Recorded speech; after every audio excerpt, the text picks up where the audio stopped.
bây giờ nó tăng lại nhé nhom chụp al nhom Scott màu càng chơi nhom tiếng bạn hay nhom lấy máu hay nhom Scott màu tí là nhom tiếng to tiền bạn bây giờ to tiếng đó hay anh đi đem thoát chẳng một bộ nào cười trôi với nó bạn đi bị thoát nào thoát từ từ cho nó nhé bây giờ càng sáng hay giờ mình to một tí đi nhưng tôi càng lại cái đủ nữa này dân con này Scott màu chẳng Scott màu bao nhiêu hay trôi tiền buồn đủ bạn hay dân chụp al là đáng hay dân chặt tiền đi một rồi hay cho tôi nâng rồi bịpធ្វើជារូបទម្រង់3 x 4 និង4 x 6ហើយនៅក្នុងវីដេអូមុនខ្ញុំបានបង្ហាញទៅនឹងរបៀប remote background និងរបៀបដូរពណ៌ផ្ទៃរបស់យើង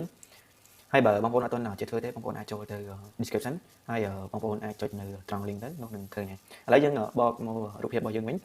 ហើយជាដំបូងបងប្អូនចូលទៅ file ហើយយកពាក្យ new អញ្ចឹងទៅហើយត្រង់កន្លែងនេះបងប្អូនដាក់15ហើយយកសង់ទីម៉ែត្រហើយ10ហើយសង់ទីម៉ែត្រដែរហើយ300 pixel ឬ inch អញ្ចឹងទៅបាទហើយយើងចុចពាក្យ OK ហើយបងប្អូនចូលទៅ file ដដែលហើយយកពាក្យ open អញ្ចឹងណាហើយយើងចូលទៅយករូបដែលយើងយកមកធ្វើជាតម្រង់ 3x4 ឬមួយជាតម្រង់ 4x6 អញ្ចឹងណាហើយចុចលើរូបអញ្ចឹងទៅហើយ open ហ្នឹងបាទឥឡូវខ្ញុំមក concept củaខ្ញុំមានរូបហើយហើយនៅត្រង់កន្លែងនេះឃើញផ្ទៃខាងក្រោយនេះវាហេចេញបាទអញ្ចឹងខ្ញុំយកពាក្យ scrub ហើយនេះដោយសារតែខ្ញុំធ្លាប់ add អញ្ចឹងវាឲ្យជាតម្រង់3 cm និង4 cm ថាបើបងប្អូនដែលមិនទាន់បាន add ហើយអ្នកបងប្អូនចុចចំកន្លែងនេះហើយនេះត្រង់កន្លែង size ហ្នឹងហើយកន្លែងនេះបើបងប្អូនដាក់រូបជាតម្រង់ 4x6 ត្រង់កន្លែង3នេះបងប្អូនដាក់3ហើយចុច5ហើយ4.5អាហ្នឹងជាតម្រង់ 4x6 គេថាបើបងប្អូនដាក់3x4 អញ្ចឹងបងប្អូនមិនដាក់5ហ្នឹងទេបាទឥឡូវអូខេហើយខ្ញុំធ្វើការតែងផ្ទៃ scrub របស់យើងបន្តិចបាទខ្ញុំកើរូបហ្នឹងខ្ញុំឃើញនៅក្នុង YouTube ទាក់ទងនឹងរបៀបធ្វើរូប 4x6 3x4 ហ្នឹងមានរបៀបច្រើនបងប្អូនអាចមើលតាមរបៀបណាក៏បានឲ្យតែបងប្អូនគិតថាវាស្រួលហើយធ្វើតាមរបៀបហ្នឹងទៅបាទហើយចំកន្លែងនេះហើយខ្ញុំយកពាក្យ scrub បាទហើយខ្ញុំzoomរូបនឹងឲ្យធំបន្តិចហើយតែង project របស់យើងមកលើហើយខ្ញុំតែងយកមកដាក់ចំកន្លែងហ្នឹងបាទខ្ញុំ zoom ផ្ទៃឲ្យយើងធំបន្តិចហើយនៅត្រង់កន្លែងនេះខ្ញុំចុច Alt ហើយខ្ញុំសកត់ម៉ៅខាងឆ្វេងហើយខ្ញុំតែងបាទហើយខ្ញុំបលែងម៉ៅហើយខ្ញុំសកត់ម៉ៅទៀតហើយខ្ញុំតែងតទៀតបាទហើយតទៀតមកហើយអានេះវារាងផុតអញ្ចឹងបងប្អូនអង្គើវាចូលវិញបាទនេះវាផុតទៅផ្ទៃខាងនោះអញ្ចឹងផ្ទៃខាងស្ដាំហ្នឹង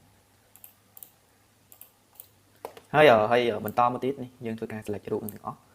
នេះយើងគ្រាន់តែសកត់ម៉ៅអញ្ចឹងទៅសកត់ម៉ៅរបស់យើងហើយឆូតទាំង4រូបហ្នឹងណាបាទហើយយើងចុច Alt ដដែលហើយយើង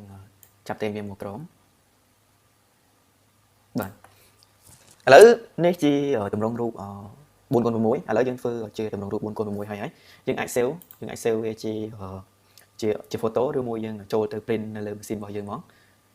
នេះយើង save ជា photo យើងយកពាក្យ save as ដូចមិញណាហើយត្រង់កន្លែងនេះយើងយកពាក្យ PNG យើងចុចលើវាអញ្ចឹងទៅហើយយើងដាក់លើឈ្មោះយើងដាក់ឈ្មោះ file របស់យើងហើយយកពាក្យ save អញ្ចឹងទៅបាទឥ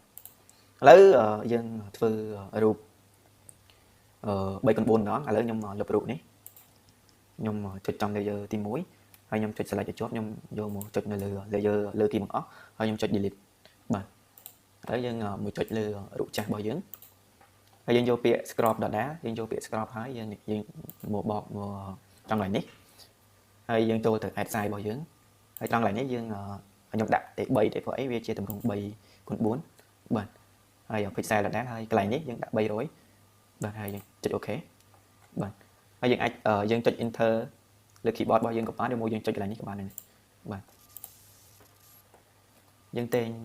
ដាក់មកលើដូចមុនដែរហើយអូវាយកមកក្រោមបាទ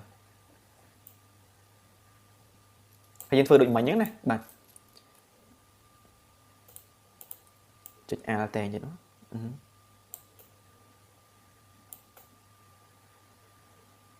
បាទយើង select all